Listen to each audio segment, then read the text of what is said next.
જનચર્ચા news જનતાની અવાજ સાચી વાતો લાવે સત્યનો સુરાજ। આ પાણી નથી, ખેડૂતોના સપનાઓનું ઝેર છે।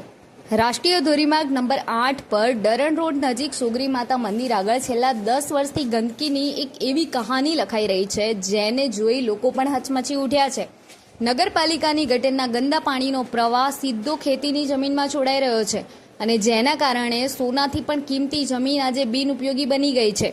એક સમય હતો જ્યારે આ ખેતરોમાં લીલાછમ પાક લહેરાતો હતો, પરંતુ ત્યાં ગંદકી, દુર્ગંધ અને બરબાદી સિવાય કંઈ જ નથી।